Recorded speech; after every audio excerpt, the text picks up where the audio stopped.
Costa Smeralda is a coastal area and tourist destination in northern Sardinia, Italy, with a length of some 20 kilometers, although the term originally designated only a small stretch in the commune of Arzachena.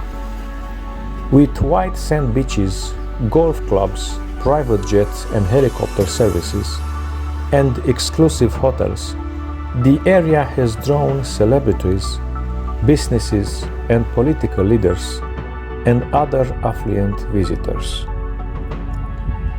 The main towns and villages in the area, built according to a detailed urban plan, are Porto Servo, Liscia di Vaca, Capriccioli, and Romazzino.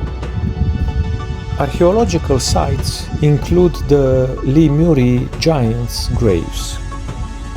Development of the area started in 1961 and was financed by a consortium of companies led by Prince Karim Aga Khan. Spiaggia del Principe, one of the beaches along the Costa Smeralda, was named after this Ismailite prince.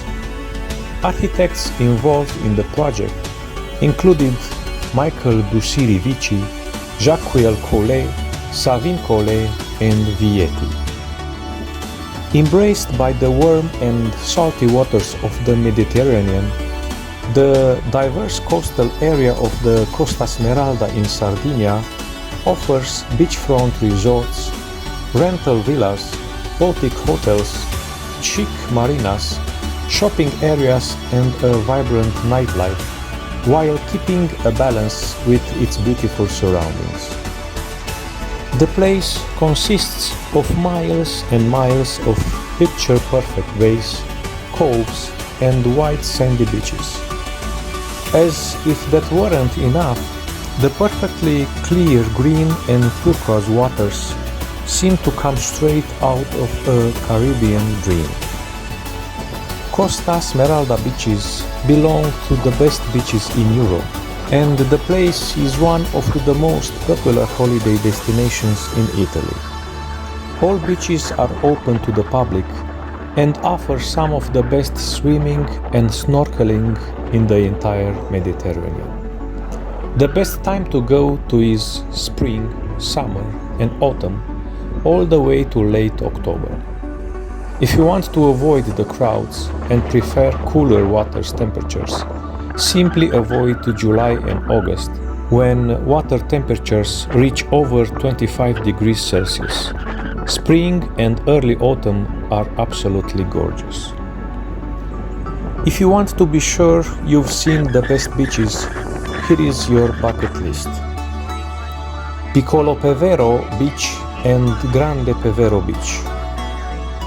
300 meters of white sands and shallow waters. Liscia Ruia, an absolutely must-see, one of the longest beaches located between Portisco and Cala di Volpe. Spiaggia del Principe. Find out why this was Prince Karim Aga Khan's favorite beach. Located near Cala di Volpe, it has some clear waters, great for sunbathing and snorkeling. A 10 minutes walk from the parking lot. Bring proper footwear. It's busy during the high season and it's best to go early or late in the afternoon.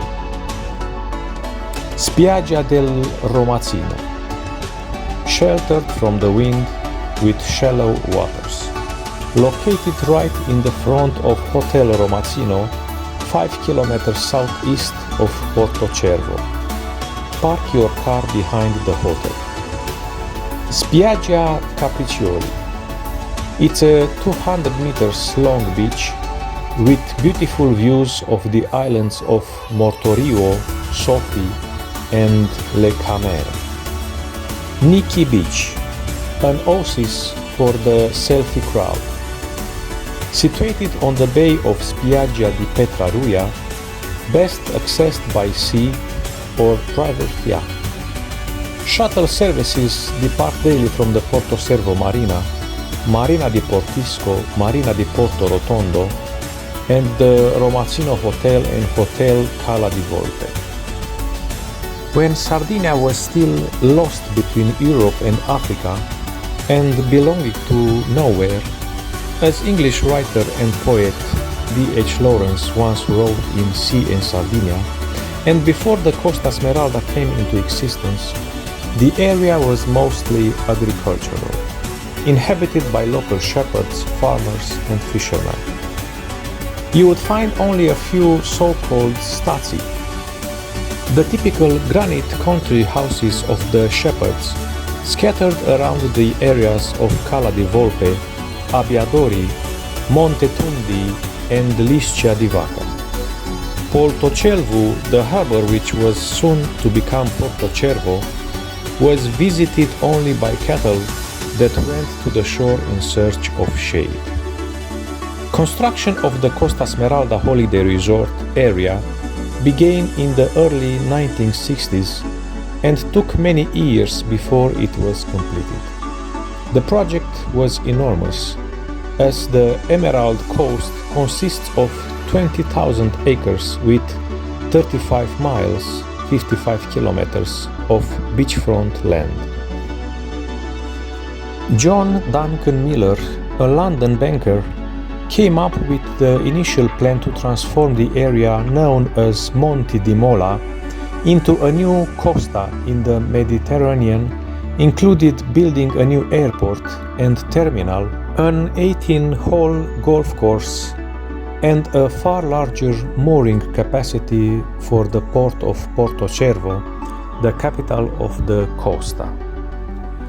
To serve the future flock of tourists and prepare for mass tourism, 35 hotels, nearly 10,000 villas and apartments, and over 80 beaches had to be developed. The very first hotel to be built was the 54th room hotel Cala di Volpe, designed by the French architect Colli, a friend of Pablo Picasso and Salvador Dali. Back in the day, the development of the Emerald Coast was estimated at $300 million, one of the most ambitious European land development projects ever undertaken. To get to Costa Smeralda, it is best to fly into Olbia Airport, since it is only a 30-minute ride away from the area. If you fly in Alghero, you will have to drive around 2 hours. And Cagliari is even further. It will take around 3.5 hours drive to reach Costa Smeralda. The best way to get around Costa Smeralda is by car. If you are planning to stay at a resort for a week and just want to enjoy the beach without hopping around, then I would suggest setting up transportation from the airport to your hotel. But if you want to explore the coastline, the best option is definitely renting a car. This will be the easiest and most convenient way to see all of the wonderful sights around Costa Smeralda.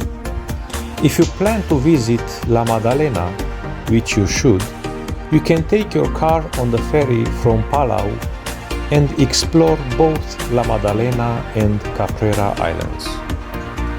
Each September, the Sardinia Cup sailing regatta is held off the coast. Polo matches are held between April and October at Gershan near Arzachena. Other attractions include a film festival in Tavolara and a vintage car rally.